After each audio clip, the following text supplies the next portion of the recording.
Dr. Espinosa's next sighting was in broad daylight with a bunch of his students at the school. So, Rodrigo, tell us about what you saw on that day. We were over there and we saw something strange in the trees.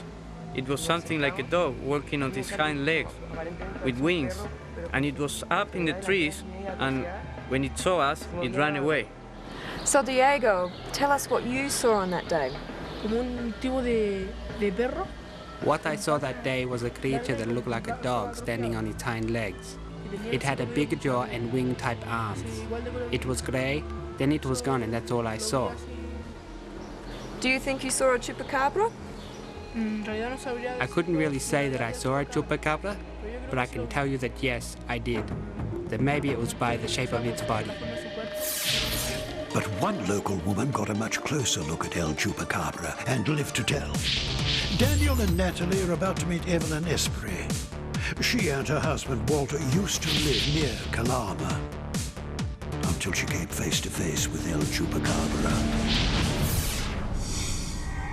Now, Evelyn, whatever it was that attacked you that night, it must have been a terrifying experience.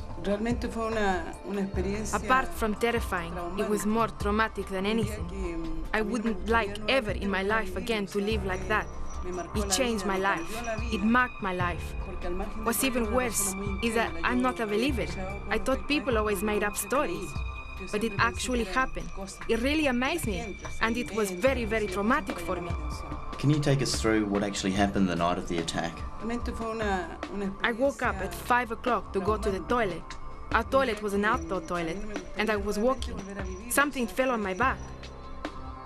I turned around to see what it was, and all I saw was big teeth and big bright luminous eyes, and a very bad smell. It scratched me and bit me, and then I fainted.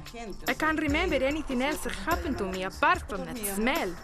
My husband found me lying on the ground. ¿Qué pasó? Evelyn, ¿qué pasó? Walter, can you tell us about your experience of the morning that Evelyn was attacked? I found her pale, fainted, and in shock.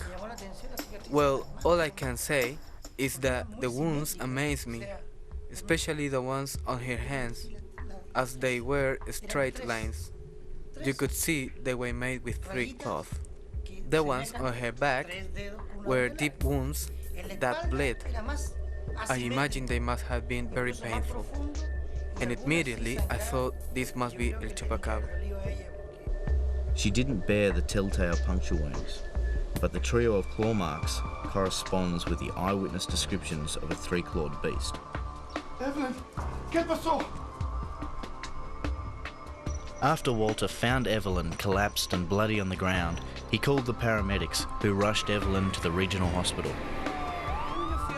The doctor there told my daughter to take me home because I had some sort of mental disorder and that I had self-inflicted the wounds and that I needed treatment to go and see a psychiatrist. So, Walter, you are 100% convinced that a chupacabra attacked your wife? Sí. And these wounds healed up remarkably quickly, didn't they? Fíjate que eso fue lo más curioso. Yes, that was the most curious thing of all. We're talking about a creature that feeds on blood. A creature that is not particularly hygienic, so you can imagine its claws could cause some sort of infection, but it didn't. The wounds disappeared from one day to another. Another person who was impressed with how quickly Evelyn's wounds healed was Dr. Rodolfo Gonzalez, the paramedic who was first called to the house and took her to the regional hospital.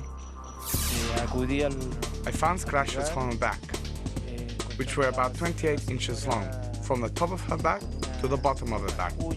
Surprisingly, the scratches were straight and they were yellow. The lady was in shock. 3 days later, her injuries disappeared. That really amazed me.